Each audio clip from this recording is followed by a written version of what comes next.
Folks, welcome back to the iHealth channel, iHealth Radio, with your host, Hurricane Age. New day, new show, awesome guest, awesome topic, something that is, we need to talk about. Today's guest is really helping families rewrite the story around dyslexia, and that's right, the world dyslexia, from frustration and self-doubt to confidence and possibility. Russell Van Brocklen, known as Dyslexia Professor. I mean, he kind of solved this problem, and we're going to talk about it more with him. He's on a mission to change the way parents and educators understand struggling readers. While many families are told to wait and see, Russell believes early action and the right strategies can create life-changing results. His approach translates proven structured literacy methods into practical, bite sized actions parents can use immediately. Very important. Helping children build not only reading skills, but confidence and believe in themselves. So today, he's helping students move from frustration to forever confidence. Please welcome Russell Van Brocklen. Russell, welcome to the show, man. That's pretty cool stuff you do, man. Thanks for having me. Well, listen, it is an honor. It is a privilege. And I do want to, state some of your stats. I mean, you've been rocking, Podmatch as a top, guest. And, it is a privilege to have you with me today and discussing this topic because dyslexia is, maybe we know about it, maybe we don't know about it. I think a lot of people may not even understand what it is. I mean, I kind of Mhm. give a little bit of an introduction, but it's never the best, in terms of giving it the true honor and the true justice for the meaning. So let's get started with that. I mean, what is dyslexia? I mean, in terms of maybe a clinical aspect of things. Well, I'm going to tell you what it is by a picture, and then I'm going to have you feel it in your bones. Okay? Ooh, okay. Actually understand it, what it is. Yeah. So, just so you know what it is, this is the top book on dyslexia. It's called Overcoming Dyslexia by Dr. Sally Shaywitz from Yale. That's dyslexia. See how the back part of your brain has this massive neural activity? Mm-hmm. No, the back part of my brain has next to nothing. Mm-hmm. No, the front part of my brain's about 2.5 times overactive. Mm-hmm. Okay. So my brain operates completely differently than yours. So what I'd like to do is the biggest problem parents come to me with is in elementary or middle school, they're dyslexic kids writing apparently randomly placed misspelled words, and nobody knows how to fix it. And I'm going to show you how to do that in about 10 minutes. I love it. Okay. All right, So we're in for a treat here. So I have a question. In any time of your life, when you're a kid, grown up, whenever, have you ever noticed a dyslexic kid in elementary or middle school that you knew pretty well that was writing apparently randomly placed misspelled words? I think I did. I mean, yeah. Okay. What would you need to make up a name for the kid to protect their identity? What's the made up name? Oh, John, What's that? John? John. Okay. So with John, tell me about John. How old was he? What was the speciality? What was he really into? I mean, it's been, dude, I'm old. It's been a minute, but just not always kind of, I guess, not physically available, kind of lost in the class, No, but I'm not. just in general. What do you think? Was he into baseball? What do you think he Oh was no, really into? this was like in elementary. We Yeah, weren't into anything. just take a guess. What do you think he was really into? I would say at the time soccer. Soccer. Okay. So basically he was writing a bunch of randomly placed misspelled words. The teacher keeps trying to teach him something, went over his head. He kept forgetting it. Everybody got frustrated. Sound familiar? Pretty much. I mean, Okay. it's a long recollection, but yeah, I mean, I think that's the descriptive I would put to it. Okay. So just so everybody knows, how far did you go in your education? Bachelor's. Okay. So now I'm going to show you in 10 minutes how to teach a dyslexic kid how to solve this problem better than anybody in your state. Are you ready? Oh, I'm ready. I'm sure our audience is super ready. I mean, Okay. we want to do this. Hit us, dude. Let's Okay. do this. I just want to warn you. I'm going to Uh-oh. ask you in this process two questions. that I ask 7-year-olds. They're not trick questions.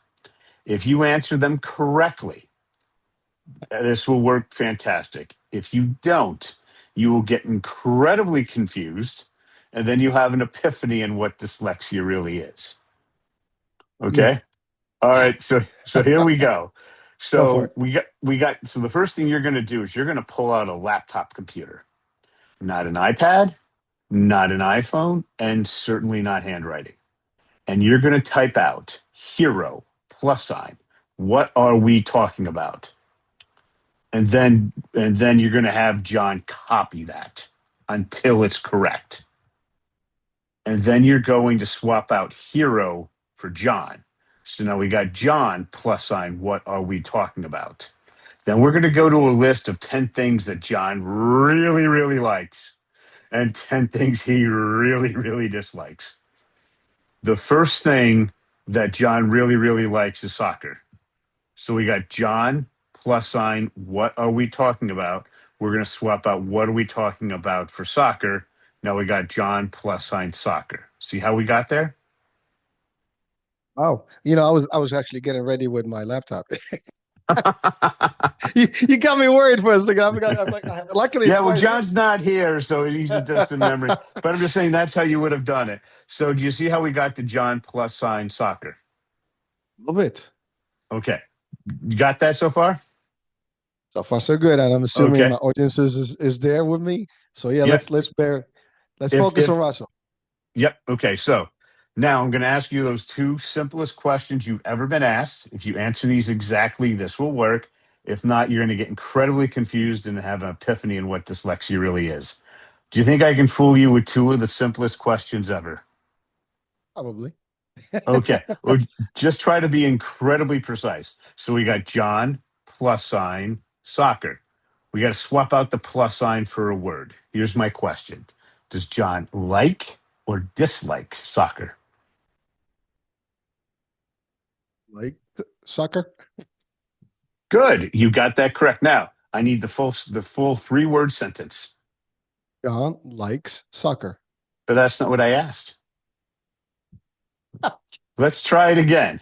We got John plus sign soccer. I John asked plus size. we have to swap out the plus sign for a word. I asked, does John like or dislike soccer? And you said like, which is correct, which few people get. Now, what's the 3-word sentence? John like soccer. You got it right. What did you do different the second time than the first? Well, I didn't conjugate. I just put the word as you stated, like. Exactly. The first time, what happened is you just did what very few people got. Okay. What happened the first time is here we go. We're doing this in the back part of the brain. Okay. Mhm. You have this massive neural activity. John's got nothing going on back here. So what happened was in the first time I asked, does John like or dislike soccer? You said like. And then you automatically added the S to make it a proper sentence. Okay. John can't do that. He has nothing going on back here. When I asked the second time, you actually got it, which is exactly what I asked because John doesn't know how to add the S. Does that make sense? I actually, it's amazing. This is the first time I put this thing together because I know people who do this exact thing. I never thought they'd have dyslexia. I think I know a few people now that do because they put a sentence and they forget those things. And I guess now I understand potentially why. So we're gonna solve So, that problem. You're gonna help me. yes. So, what I also I want to understand what people really need to understand is let me try to give you an example of why accommodating dyslexia doesn't work. I want you to think about the sport that you suck at the most. For me, it's basketball. I'm horrible. What's the sport that you just suck at? Ah, boy, that would be actually there's two of them, baseball and football. I'm Okay, bad. let's say it's baseball. We're going to Right. get you the best baseball coach on the planet, and we're going to have you practice 8 hours a day, 6 days a week for the next 6 months. We're going to get you the best baseball equipment money can buy, and then we're going to have you compete against a guy your age who was a former Division I college baseball player, and we're going to give him the most horrible used equipment from Walmart, which belongs in the trash, and you're going to compete. Is it going to make any difference? I would say probably it would. Are you really telling me you're going to have a chance of beating him? That you're not going to get completely squashed? No, I think I'll probably be squat. I mean, I You're thought maybe by training I can get better, but certainly not to against the best of the best. well, yeah. I mean, again, this is a guy who used to play Division One college. All No, right, I think I don't you're stand a chance. done. Yeah, because your body's not designed to play baseball. Just the way That's John's facts. brain is not designed to work back here. So, no matter how much you try to accommodate this with a traditional method, it's just not working. So, how do we fix it? Well, we got the science right here. We got the overactive front part of the brain, which is 2.5 times overactive. And Yale's nice enough to even tell us how that works. It's called word analysis followed by articulation. So, what we do is we have to apply word analysis. So, we got John like baseball. I'm sorry, John likes soccer. Okay. How do we get him to add the S? I say, John, read that out loud. John likes soccer. I was like, okay, John, read it out loud again and answer this question.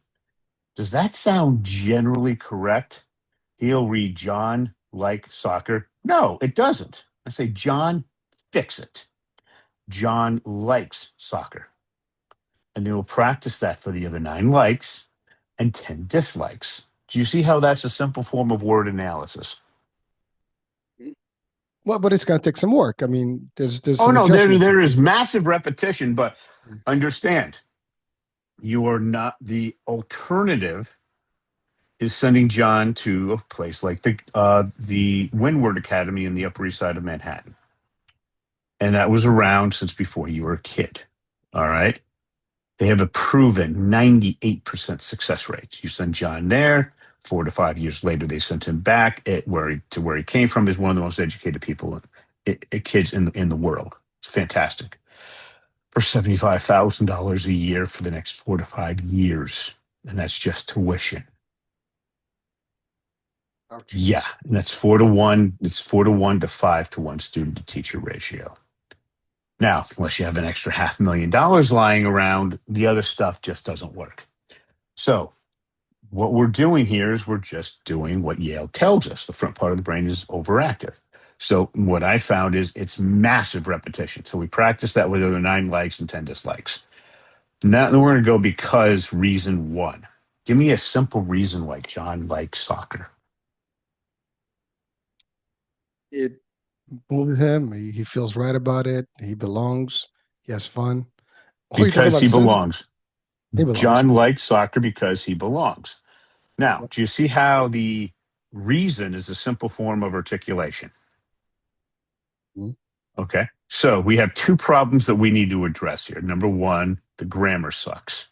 Number two, the spelling sucks. Okay. All And we're right. going to address it's real easy. The first thing we do is extend what we did when the first part. Read it out, ask John to read it out loud. Does it sound generally correct? If it doesn't, tell him to fix it. And you're going to do that, 2, 3, 4, 5, 6 times throughout the sentence. Once the whole thing sounds generally correct, that horrendous grammar mistakes that the teacher now didn't know what to do with. Now you're left with some simple grammar mistakes, maybe some medium ones. Teachers are trained really well to deal with that. So we now made that workable. Remember, as a parent, your job is to make it so the gen ed teacher can do their job. Okay. You just did that with the grammar. Now with the spelling, you tell John to drop the period and you say, anytime you can't, in any misspelled word, you have to retype the entire sentence. And he'll do that for each one around 3 to 13 times. And each time he's going to say, I'm not going to make that mistake. I'm not going to make that mistake. And he keeps making it till eventually he doesn't. Then we do that for the other 9 likes and 10 dislikes. All right. Then um, we we keep that, and then we add a second reason. We add with the glue word and. So we have reason one, everything up is the exact same thing, then and then a second reason for 10 likes and 10 dislikes, everything spelled correctly. Then we keep everything there, the 2 reasons, and then we add a third reason for 10 likes and 10 dislikes. Most parents do 10 to 15-minute sessions at night. That's it. Two to Not four enough. times a week. All right. For a 9 year old to go through that process I just told you will take about 5 months. For a 13-year old, you're probably doing it in a couple of weeks. For an 18-year old, you're probably doing it within a week. The older you are, the quicker you pick up my process because you have much more advanced cognitive development. For the process that the Windward Academy uses, the Norton approach, the older you are, it takes much longer because they go back to kindergarten, take you forward. So much slower. That's why it takes 4 to 5 years. Okay. Oh, Russell, hold on, hold on. Well, first of all, it's amazing. I mean, I didn't expect this show to start with a test run, but it's pretty cool because I'm just like out of words here because the concept that you just shared with us, and it shows like the progression that you said as children, well, as we grow up, we'll get better at this thing. But the problem is at the early age, because that's when Hmm. we have this difficulty comprehending this concept, or at least our brain is not Hmm. working equally as maybe someone who doesn't have this particular condition. And so the concept is that it's going to take a lot of work. And you're right. I mean, conventional school or regular school is not really spending time with someone unless you go to an IEP program or some special education program, which, by the way, that's a question to you, Russell. Is there other programs other than the one in Manhattan, in pretty much public school, that can maybe assist with this? And that's just a question for people that maybe Oh, watching us. so if you want to do it, like smart people, then what you would do, let's say your kid's 5 and in kindergarten, you would go out and buy this book, and then you'd call Yale and say, my kid is, just Google Yale dyslexia. It's Yale Center for Dyslexia and Creative Studies. There are other places that hoard knowledge, that just use it as a warehouse for knowledge. This is just the best known one. And you can call them and say, my kid's in kindergarten. How do we test them for dyslexia? And they will tell you. And it costs like 40 or $50 a kid, and the teacher can do it. And then you found out, oh, your kid's dyslexic. Now, how do we fix it? In the United States, from kindergarten through third grade, we learn to read. Fourth and above, we read to learn. So then you just go back to Yale. What programs do we have to do this? Well, they've been creating programs like this by the federal government to fix this since you were in diapers. It's already been done, and it's just sitting there. And then your school uses it, and it's cheap. Okay. This has been going on for decades. And then if they do that at the end of third grade, we're giving a reading test in every state. If you pass it, you're going to be generally okay. If you fail it, it's a 911 emergency. Okay. So, and then teachers are like, oh, well, this kid failed the third grade test. Now what do we do? Well, I'm going to tell you what happened to New York State Senator Brad Hoylman Segal. This is all public. I'm not giving away anything private. He found out in fourth grade that his daughter, Sylvia, was dyslexic. And they said, well, he spent $8,000 on a neuropsych. He can afford it. His family can afford that. And he was told, well, if you came to us in kindergarten, this would have been cheap. But now she has to go to one of those $75,000 a year schools, which he did, which his family paid for. So, because it was in fourth grade. And they said, well, if you did in kindergarten, this is cheap to fix. So he looked at this and said, this is ridiculous. So he formed a state task force. This guy is a Rhodes Scholar. He went to Harvard Law School. He's brilliant. He's compassionate. And he wanted to figure out how can we take the best understanding of this and just solve elementary school for dyslexia. Got 49 people for a year to study this in New York, the top people in the state. And we are the highest tax state in the country. Sorry, California, we beat you. We spend more per kid than anybody. And the result of that study, you can just go to Google New York State Education Department Dyslexia Task Force report, was so expensive that we literally can't afford it. There is no other way. You got me or you got the 75,000 K school. Okay. So that's where his kid is going. So, and what federal judges will do is because parents sue them on federal law, not state, federal law, they will say, essentially, did you do the Yale thing? Did you diagnose this in kindergarten? Did you try these federally approved programs? If the school said yes and they did it even not so well, and the kid, missed the test, but they're kind of close, the federal judge allows the school to continue. They will not force the pay to go to those 75K schools. But if they haven't done any of that, the federal judge literally calls it gross negligence, and they force the school to go ahead and send the kid to that 75K school. Plus, they got to pay the attorney's fees, and I've seen those go quarter million, half million, $1 million. Oh yeah, Wait, hold on. So this is the regular school that actually yeah. fails, and if they do, they'll have to be Oh, paying. if they just bothered to contact Yale and say, how do we test for dyslexia? And then you do it. And then how do we fix it? And they have all these federal programs that have been around since you were in elementary school. And you and I are not spring chickens, okay? It's been out there for decades. And they just haven't done. That's called gross negligence. It's like a doctor leaving a scalpel in your stomach. You know, stupid. Not beyond negligence, gross negligence, and they force them to pay. So a lot of times parents have that option. I tell them, you send your kid to one of those private schools, you will be very happy with what they produce. And parents are like, well, they didn't know when I was a kid. BS. The Gowl School in the upper and right outside of Buffalo, New York, they're celebrating their 100th anniversary. They know, okay. But a lot of parents, even if they got the judgment, they don't want to send their kid off to boarding school when they're 10. So then your other option is I show you how to do this. All right. So, And sorry, Russ, I'm sorry, I didn't mean to cut you, but here's the thing. So what I'm hearing, literally, I mean, this could be anybody, any child, before mhm, they go to school. Anybody, not nobody knows that their children may have dyslexia until mhm. they until it's actually progressive and it's being seen through their way of accepting the information, how they understand it, and how they comprehend things. Which means this should be a standard test, for every child to get into any school at any level. I mean, you're talking to elementary first point access. I think everybody should be tested. Is that something Yeah. that is actually in place right now? No, I mean, give you an example. Let's say the average school class size is like 200. It would cost about 10 grand to get this done. The teachers do it. There's nothing hard about this.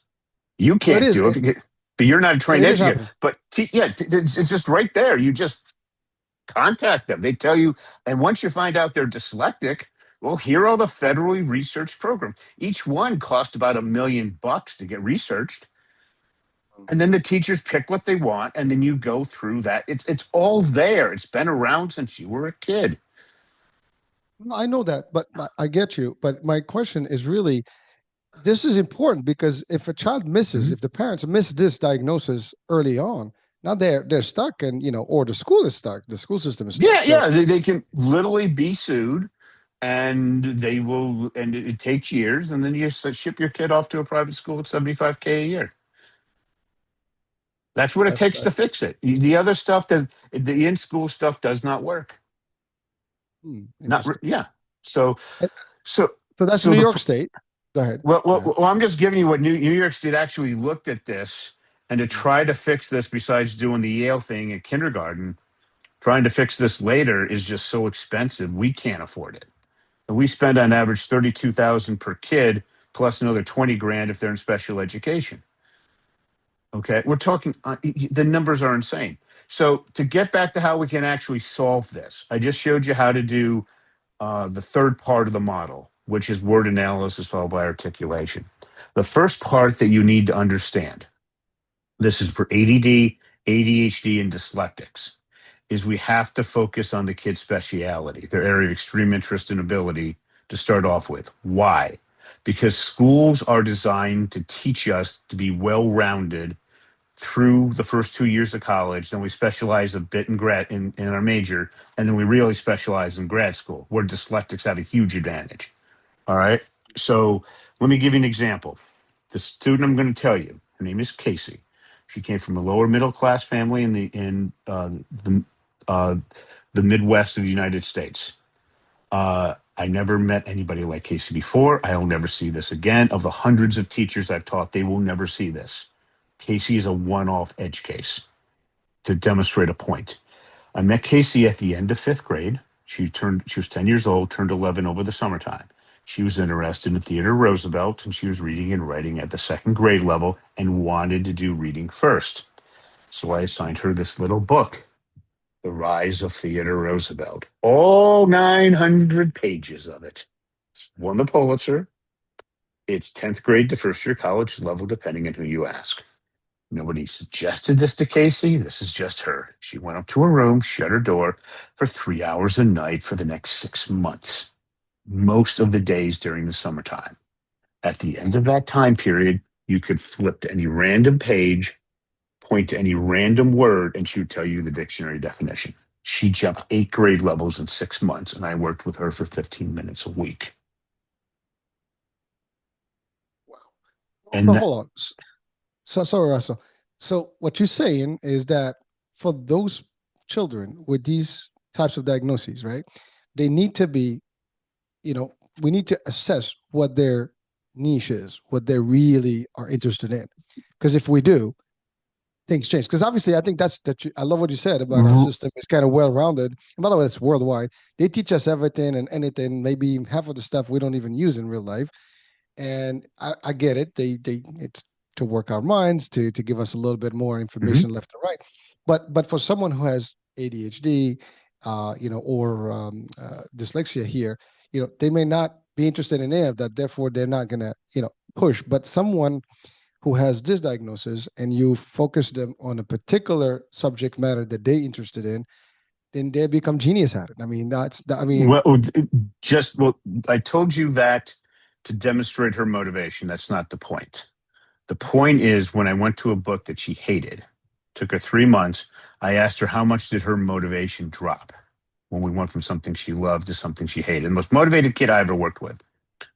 She said it dropped about 50%. The key point is most normal ADD, ADHD, or dyslexic kids outside their speciality, which is almost everything, they will drop 75 to 90%.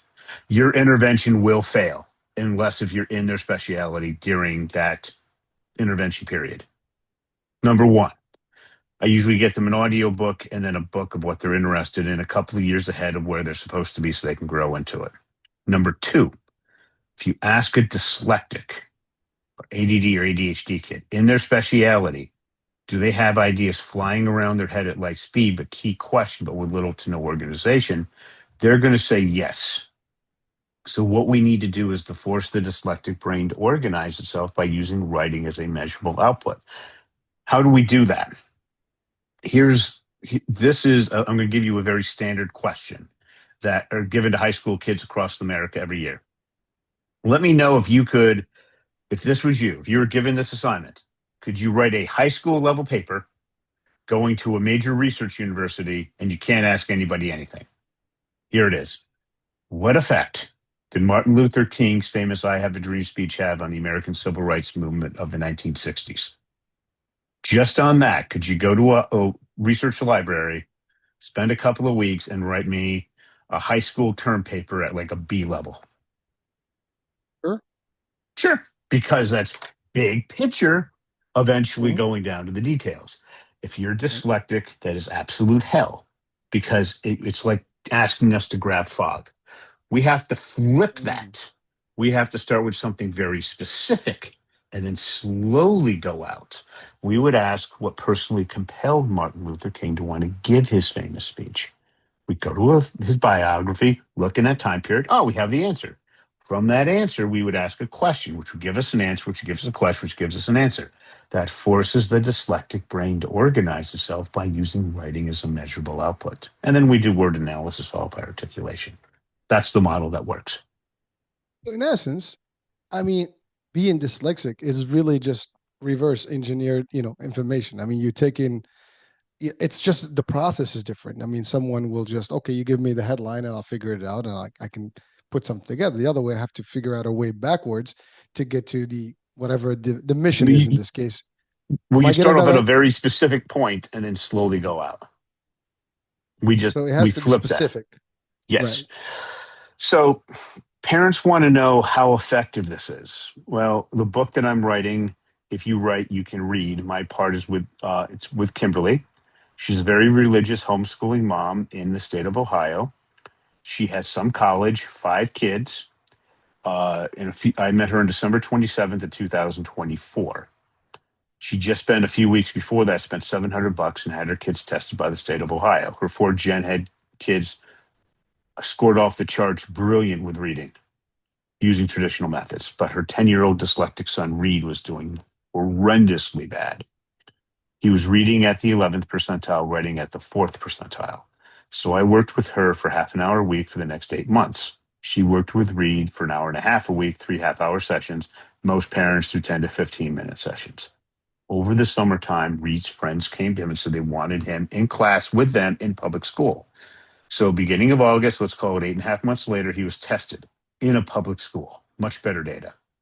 If Kimberly doubled or even tripled what he did, he would still have been placed in special ed, away from his friends, unhappy kid. That didn't happen. His reading went from the 11th percentile to the 64th. His writing went from the 4th percentile to the 65th. His grammar jumped to the 97th percentile. As of April of 2026, he's in class, normal classes with his friends, getting mainly A's and B's. Kimberly solved in less than 9 months what every parent dreams of on a part-time basis. That's how powerful this is. Well, folks, you're watching and listening right now. If you do know someone, I think personally, I this is a no-brainer here, that has a close enough distinction of having a dyslexia concept early on. I mean, I think we do have a resource uh, to help us go through this process and improve. I mean, this is a huge, I guess, achievement to go from a lower percentile to the higher level, which is basically equivalent to anybody without the condition. And Mm-hmm. so I mean that just makes, to your point, I mean, there's self-confidence, there's less bullying, there's you're feeling right about yourself. You also advancing faster and you kind of move on to the next level. So that's a big deal. So, but Russell, I have a question. I know you kind of referred, like you say, you're the way people process than me, for example. You kind of refer to yourself. I mean, what originally inspired you to really focus on this work? Oh, For the it was the late '90s. I was finishing up college, and I had this weird idea. I wanted to know how laws were made. So I did this incredibly ridiculous thing, and I signed up for the New York State Assembly internship program. And why it was ridiculous is I showed up, I said, here's my neuropsychological evaluation. I have a first grade reading and writing level, which means I couldn't do the internship. There's just no way. So it went up to the speaker's office. He was a Democrat from New York City, from Manhattan, named Sheldon Silver. And his response I was, know we're him. going to, you're from New York? I'm from New York. I a good friend is Felix Ortiz. Oh, okay. So so what happened with that is he said you're going to get a committee together. You're going to figure this out. And he didn't care what it cost. He was going to accommodate the living daylights out of me. So they did. They got a committee together and they did something radical. They pulled me out of the legislative office building.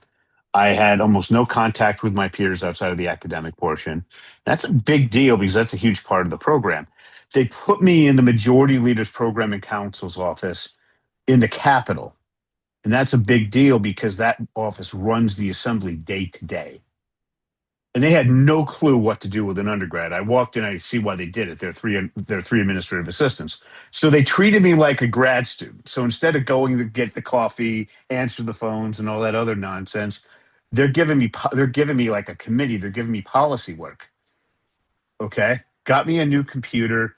They helped rewrite my garbage so we could do well, so I could turn it in each week. And then for the academic portion, I gave an hours long presentation instead of paper, and it worked out fine. I worked nights, I worked weekends, I volunteered, and we got along great. Now they looked at everything. They recommended 15 credits A minus. All right, so now you Mr. Otis, you know how powerful the speaker's office is. That's the one who came up with these accommodations. This goes back to the State University of New York Center at Buffalo. All I spent right. some time. I spent some time in the Albany, in the by the egg and the whole area there Yeah, with you know. So it goes back to the political science department there at the biggest university center. They didn't like the accommodations Sheldon Silver's people came up with, so they said they're going to lower my grade for 15 Ooh, credits of A minus. Guess what they lowered it to? 15 ooh. credits of F. Oh wow. Okay. That was 29 years ago. It's still on my record. 15 credits of F. They flunked me. At that point, I said, I'm going to solve dyslexia. So I asked my professors, where could I force myself to learn to read and write? They said, well, if you like politics, it's easy, law school. So I went and I audited 2 classes in law school. In contracts, the second day I was called on. What happens in law school? If you don't know the answer, which nobody does the first week, they use the Socratic method. They will ask you questions you don't know the answer to embarrass you publicly until you eventually adapt. That didn't happen to me. We're now dealing with the front part of the brain. I have 2.5 times the neuroactivity. So what I did is I started arguing back to the professor, who was the professor longer than I was alive at that point. He's kind of shaken because he's just squashing people, and then I'm arguing back. I answered him correctly and I argued back, and we're going back and forth. And then I'm attacking him. He's attacking me. 5 minutes, 10 minutes, 15 minutes. Nobody's ever heard anything like this. He finally throws up his arm and says, Russell, you couldn't be any more correct. So I have to move on to the next case in the interest of time. I learned to read within a month. I learned to write within a couple of years. Then I don't know if you remember the majority leader back then. His name was Senator Joe Bruno. Know of, but I don't know him personally. Okay, but back then this was the late '90s, early '00s. It was 3 men in the room. It was Silver, Bruno, and the governor. They made the decisions, and then everybody else did what they decided. So I go, he was my senator. So I go back and I said, I've solved dyslexia. I want you to fund my dyslexia research program. They don't do that. So they sent me over to the education department from the majority leader. So they have to take me seriously. So they're like, where's this out of? I said, Buffalo. And they said, okay, we want a State University of New York distinguished professor in psychology to evaluate you. And if we don't get back a positive recommendation, you're done. So I said, okay, no problem. I go out. There's 2 of them in Western New York. One just happened to be the professor that started this craziness. Her name was Dr. Halichka. She got the most expansive test she could find at her old department of psychology at Buffalo State. And for 20 hours over 3 days, the most intelligent woman I ever met was beating me up like crazy to make sure this was real. What she wrote is she said, I evaluated this kid a couple of years ago. He has a first grade reading and writing level. Then he turns the system on and it's up to the 70th percentile of entering grad students in writing. And it turns off again. It's like a light switch. It's going from the part of the brain that doesn't work to the part that does. Here's 5 pages explaining it. I bring that back to the education department. They're like, we weren't expecting this. So then they're like, you got to connect this to other professor's work. Only professor made any sense was Professor James Collins. He wrote Strategies for Struggling Writers, 3 default strategies of copying, visualization, narrative, $1.5 million for educational grant from the education department. Supposed to take years. I did it in under 2 weeks. See how I'm doing real good in grad school. So then I entered the business plan competition at the University of Buffalo. And I got second place for 15,000 per student. I go back. I want to work with kids like me, highly motivated, highly intelligent. They're very rare. Went back to my old high school right outside of Albany called the Aver Park Central School District. And Michaela was their best student. She was a 17-year-old high school junior, reading and writing at the 8th grade level. One class period, 5 months later, she's writing average of entering grad students. We gave her the GRE writing assessment test. Her pre-test was 0 percentile, post-test was 50th. Did one more kid, then we got the funding for a multi-year study at Aver Park, and took the teacher, Susan Ford, less than 5 hours to learn my process. My competition is literally 2 years. And one class period a day for the school year. They went from essentially the 0 percentile on the GRE, because they're writing at the middle school level. At the end, they're writing in the average range of entering graduate students. They all go on to college. They all graduated, GPAs of 2.5 to 3.6. We are literally 3x as successful as the best dyslexic college at the time. They cost over $100,000 per kid.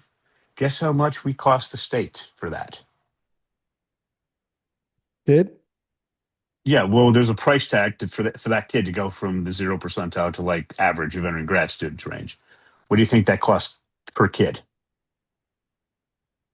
in grand? Under $900 a kid. Wow. What a difference.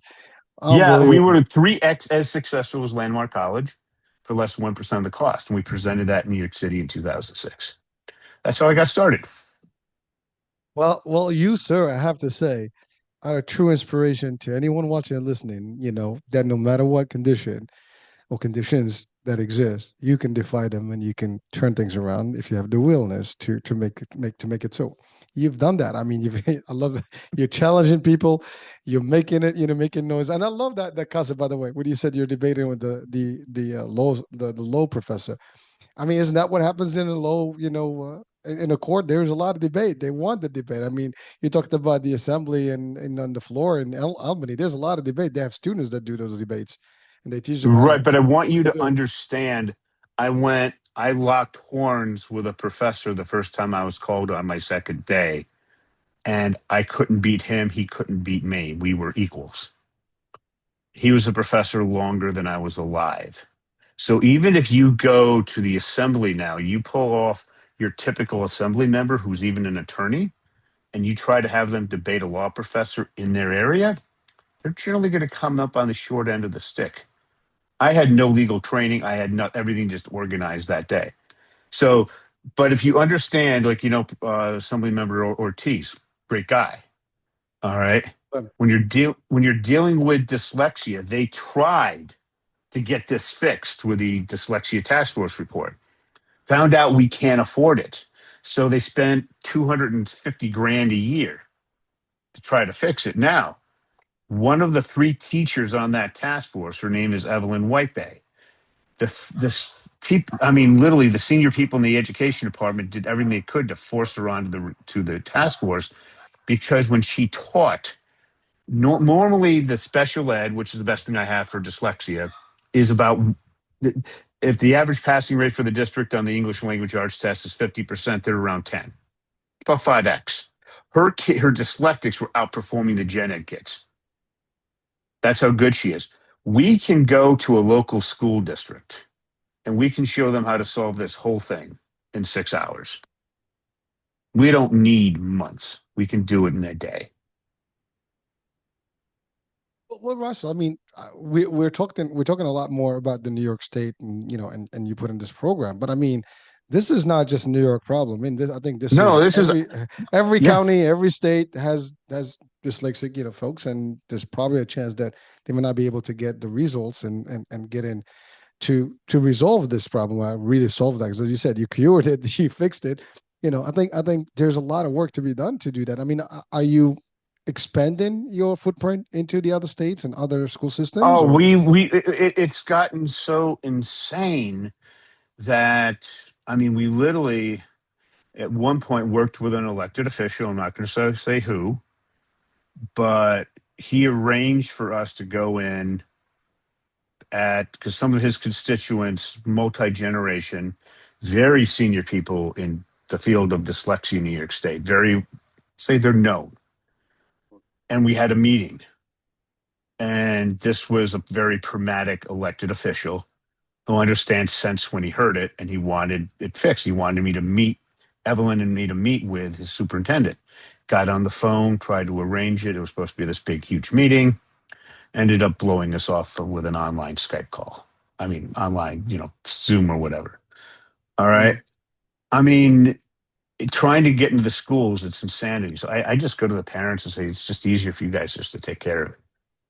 I mean, literally going through and suing the school district and going through all that. By the time you do that, I can show you how to literally just solve the problem. And parents ask, well, how far do we go? Well, one of the more interesting kids we're working with, his name is Grayson. He's not dyslexic in the least, no learning disabilities whatsoever. He's in the 99th percentile for math and science. He wants to get his PhD, work at NASA to literally terraform Mars. All right. So I got to get him published in a peer reviewed journal. So we're in the process of teaching Grayson, his father, that process. We're going to get him past a desk rejection, get accepted for that, and then get rejected by a senior reviewer. You miss a comma, you get rejected. Have a list of things that need to get fixed. On another podcast, I met a gentleman who's on the board of directors of one of our top 5 technical universities. When the time is right, we're going to have him arranged for Grayson to speak with him, where he'll walk and say, "Here's my article that was rejected by a reviewer. This is what I need you to work me on so I can get this published and go get my doctorate." How old do you think Grayson is? He's 10. Is what, 7? No, 10. Oh, 10. Holy moly. I mean, So I was not too that's how. far. So we do Wow. really advanced stuff with the super smart Gen Ed kids. So you're in New York City. What part are you in the city? Or are you outside? Right now, I'm actually in the UAE, but that's my hub. That's my home. In Brooklyn. I mean, I used to Okay, work Brooklyn. in yeah, So Brooklyn, and I mean, been in Jersey for the last few years, but I worked in the city everywhere, and of course, yeah, Felix is the I've been Brooklyn district. teaching. If I've been teaching since 2014. I've been teaching at the Everyone Reading Conference for New York City special ed teachers every year except for 1 year from COVID. Yeah, by All the right. way, there's something that you probably I used to be on the board of the Sunset Park Head Start, which Mhm. that was Felix Ortiz, district. So we were actually working with the programs with again education, early education, and some Mhm. of the I guess programs that were available at the time, at least because I was part of an insurance company. I mean, you probably know about it. It's since you've been in the city and the state. Mhm. Health Plus. This was a plan that was one of the Mhm. first plans in the city before they managed care even became managed care. Mhm. And we were part of Lutheran Medical Center, which is now part of New York NYU Langorn. But that was back in the '90s, and so I got exposed to a lot of this, initial work. When you're right, there's a lot of stuff, and I really admire your work, dude. It just I mean, first of all, it's phenomenal just to hear you speak about it and the story and the work that you do. And by the way, Mhm. thank you for clarifying that for our audiences because I think to your point, going through the system, to the getting through the red tapes and the different states, different legislations, different, you know, literally every district has its own way of doing things. It's a nightmare. And to your point, it could Oh, be too late. it's worse than that. But I want you to think about if we went to Assembly, Ortiz, and he calls up one of his districts, and they just blow us off. Okay, I mean, literally, just I want you to understand the absurdity of this situation. We're training parents who have no background in this. Kimberly has just a couple of college classes. That's it. And they are outperforming school teachers like crazy. And the schools will not do this in class because they're used to that. We got to teach this well-rounded stuff during the intervention period. So I have literally shaved this off from years to under a year, and they still won't implement the darn thing. So I just tell parents it's easier just to contact me. We show you exactly how to do this. We set up a program on skol.com on school, and our instructor, her name is Angela. Parents ask, why should they trust her? Well, she's a certified elementary school teacher in the state of Texas with a 2 year master's degree and 11 years of experience. And then she became a homeschooling mom, and she's taught her son, August, how to go through this. And she's also working with her older son. His name is Alfred, and he's a brilliant STEM kid. Okay, and she's teaching this to him as well at the much more advanced level. So she's there each week to answer your questions. And we drop that to $147 a month because that's what parents can generally afford. Yeah, I had to price it to what parents' wallets are. Because well, you're in the UAE, maybe you can look out the window and see a couple of BMWs. They're relatively new. Most families don't have that, so they can't afford the typical 500 to $1,000 a month my competitors charge. And one of that I love about it. One of my biggest competitors is Barton, and they have a reading program. Each lesson is about this much material. Okay. Like it's huge. My entire curriculum to get your kid through high school is maybe about that. the whole thing. It's a small fraction of what they require. Well, Russell, thank you for breaking it down. And it's amazing because there's that self-preservation concept where if this you have to follow the system because it kind of works in the big picture. But I think a lot of challenges right now in the new way, right? I mean, we have AI right now, right? So people are Mhm. being afraid of it because it's really challenging a lot of things, right? And your thought process is different. You're able to make these impacts and impactful changes to these students. I mean, you're talking about a 10-year-old who's ready to terraform Mars. I mean, that's not, that's like That's a we're genius. we're walking him through. He won't be ready to submit his article for another 4 or 5 years, but he's on that pathway. And as far as AI is concerned, you never hear of those people that are they say are 10x more productive. You're looking at one of them. The day ChatGPT came out with its $200 a month pro plan, I bought it that day. I haven't looked back. You're the I man. am doing more work in a day than I used to do in 2 or 3 years, and that's not an exaggeration.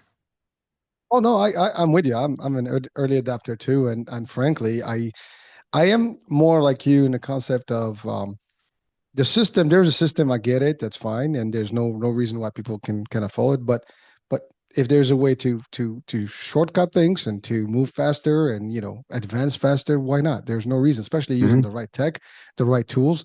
There's no reason why. I mean, we used to be impressed when someone skips a level or two in school.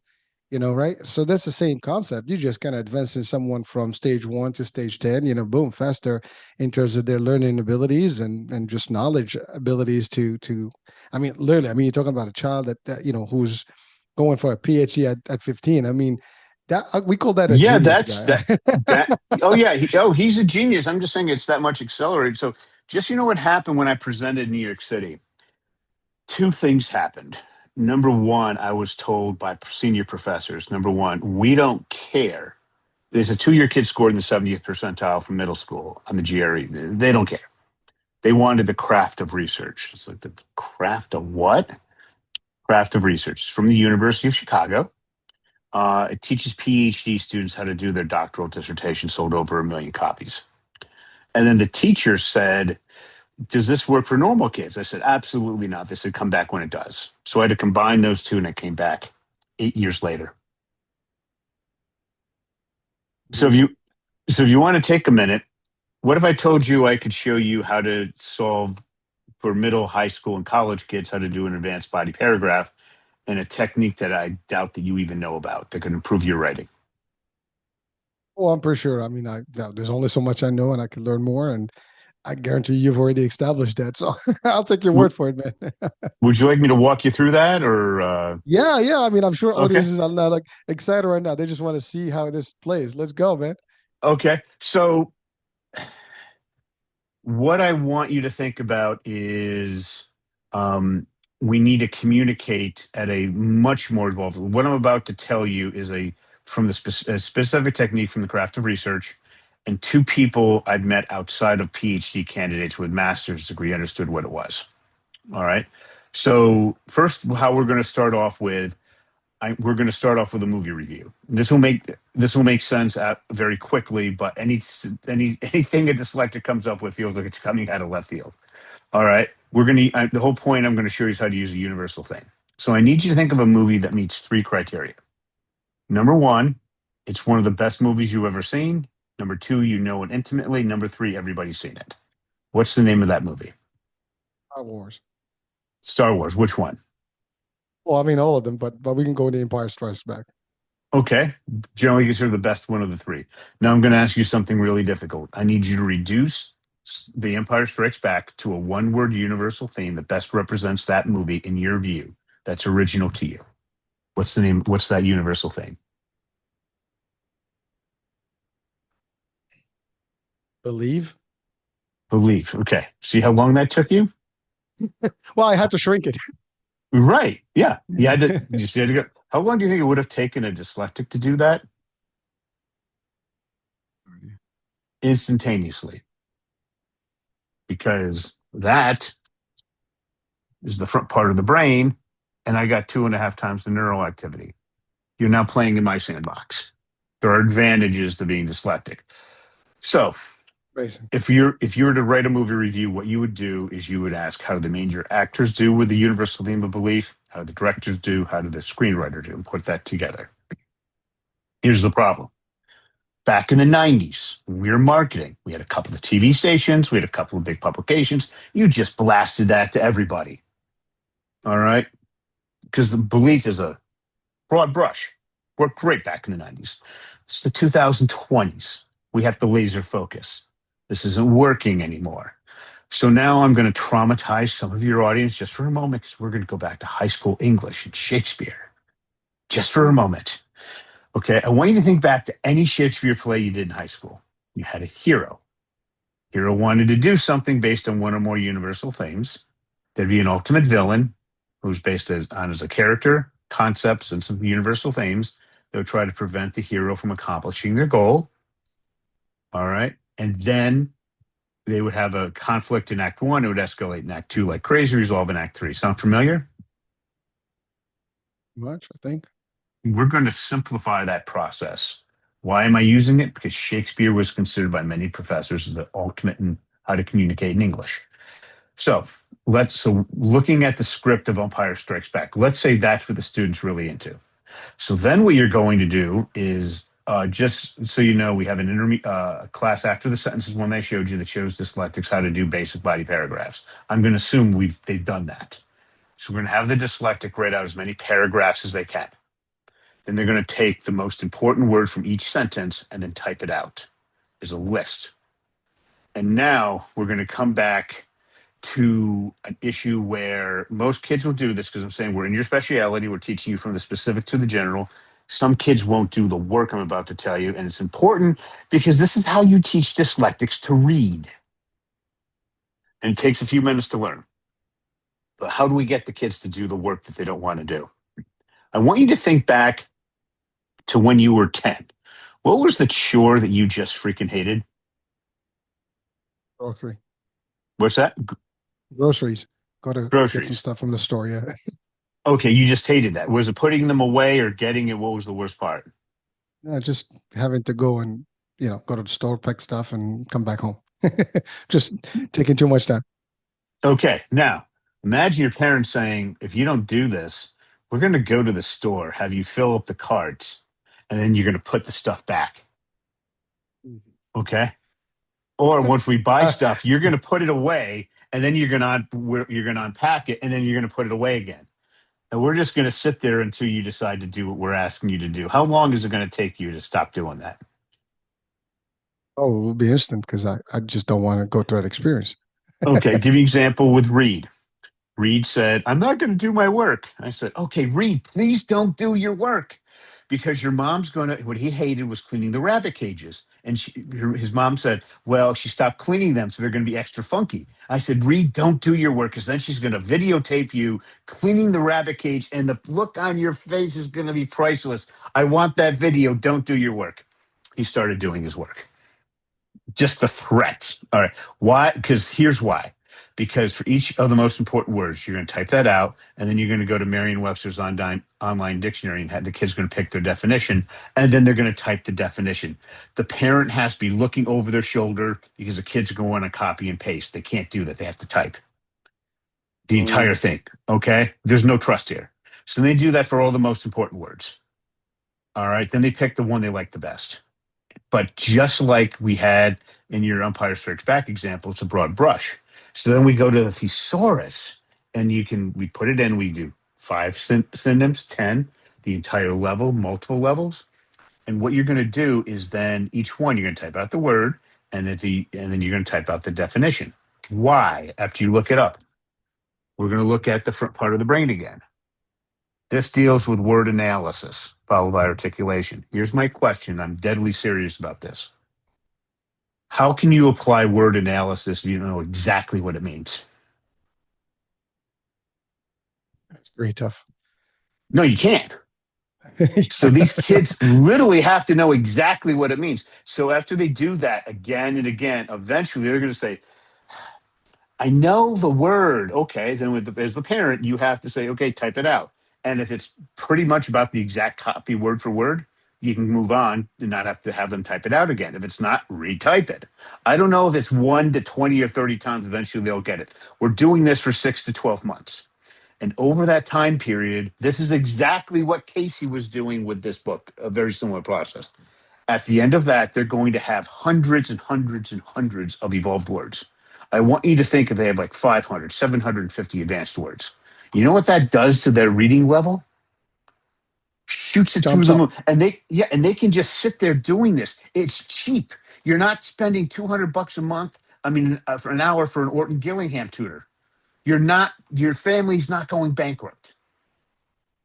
Once the kids understand that, they pretty much mostly do the work. I do the other stuff occasionally, just in case they don't want to do it. So they do that. And then what they're going to do is they're going to pick the word. Let's say they did 10, that best represents what's in their head. It's not perfect, but it's much closer. We then use that to come up with an ultimate villain. Normally, I start off with a character, eventually go to concepts. And I take those three: hero, universal theme, ultimate villain, put them into a simple sentence. Do you see how that is an advanced form of word analysis? Now, does that make sense? Well, it does. I'm just kind of like mesmerized. I'm just kind of absorbing all this. That's Okay, quite a now the bit of next, work, man. well, yes, but remember, instead of spending 75,000 a year for 4 to 5 years, you can do this at home, and eventually, the kid can be trusted not to copy and paste once they see it, and they're off on their own doing this, and it costs you nothing. Electricity for the laptop, nothing. Okay? That's what this is doing, and it's accelerating things because now they know exactly what these words means. Why is that important? They do this at 11, at 17 when they're taking the SAT. My kids don't need to memorize word lists. They remember 70, 80% of the definition. They don't have to do it because they've done it already.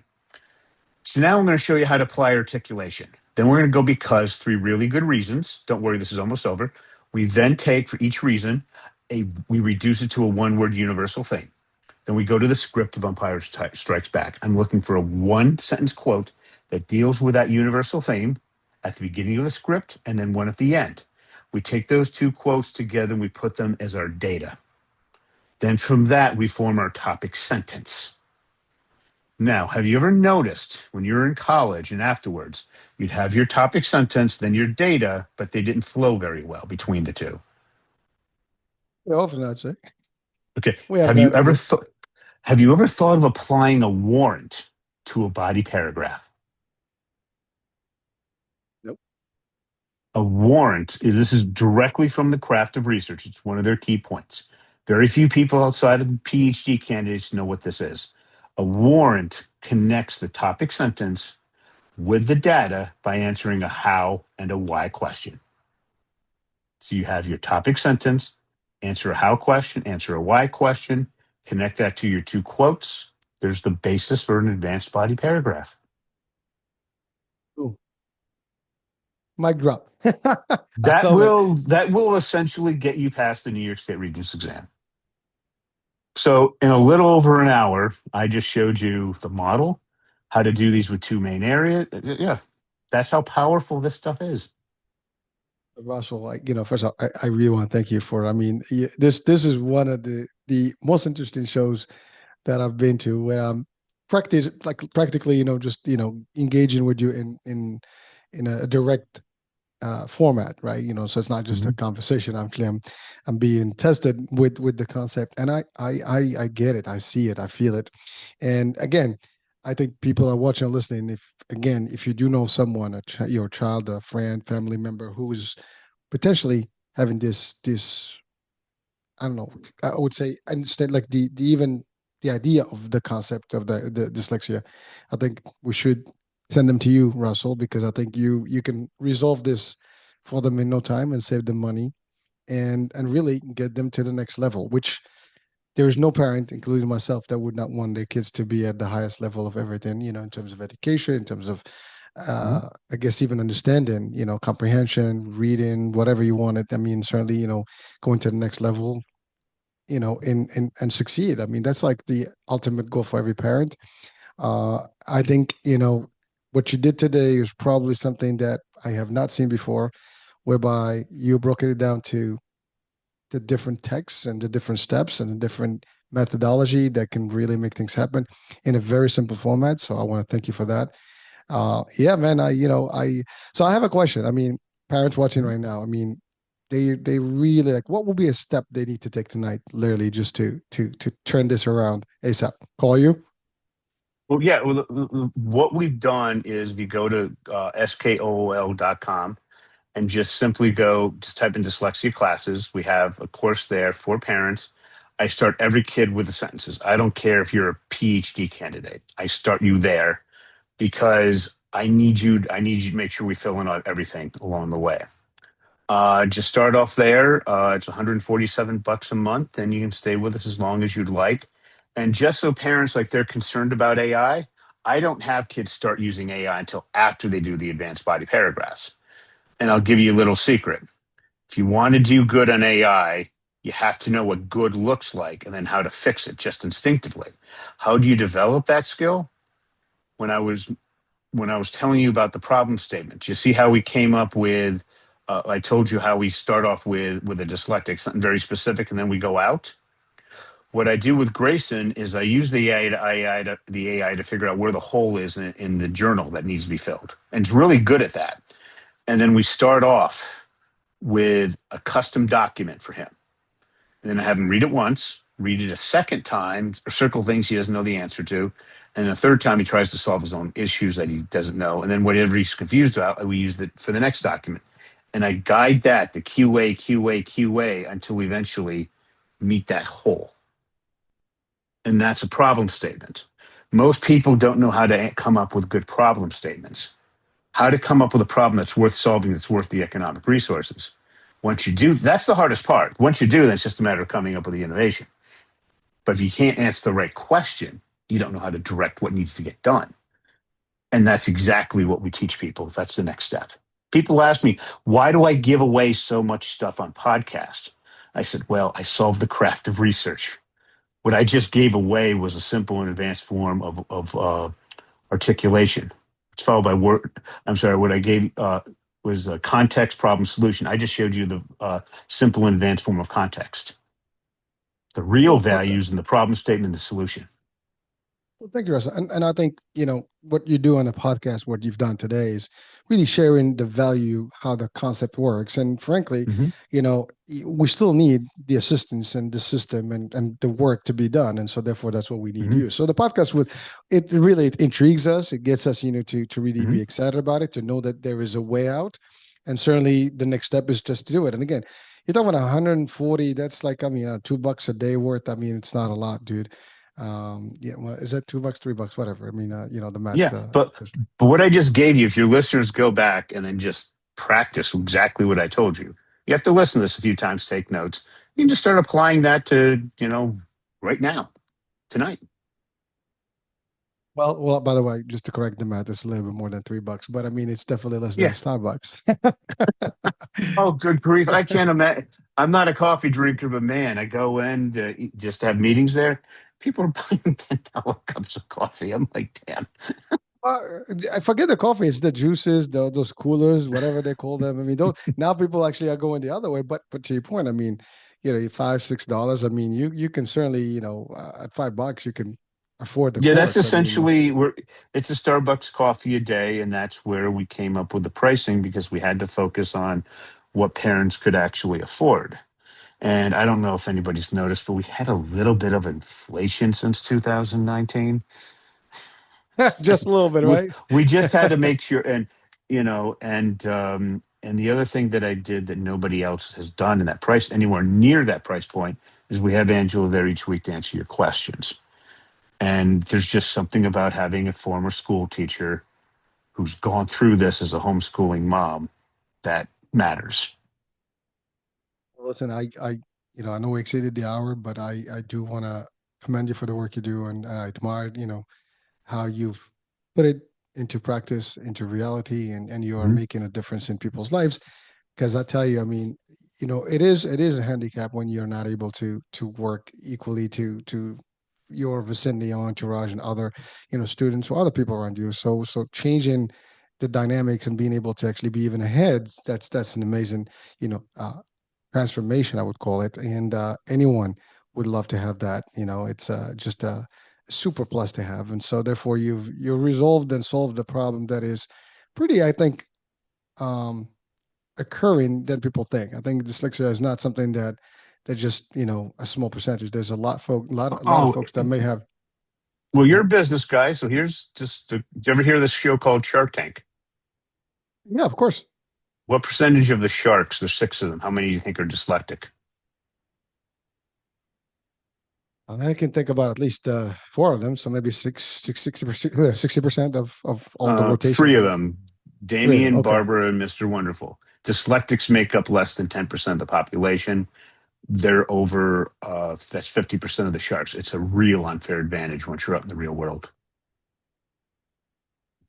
But that proves the point. You can be very successful despite any condition, and that this is a message to all the folks out there. If there's a will, there's a way, and you're not at disadvantage. You might be in general terms, but if you can work around it, you could be at an Oh, advantage. once you Things get around. out, Yeah. we met on Podmatch. I did 262 podcasts my first year. Almost most of them not having anything to do with my general area. I was the number one podcaster for months. And to be honest with you, if I wasn't dyslexic, there's no way I could have done that. Zero.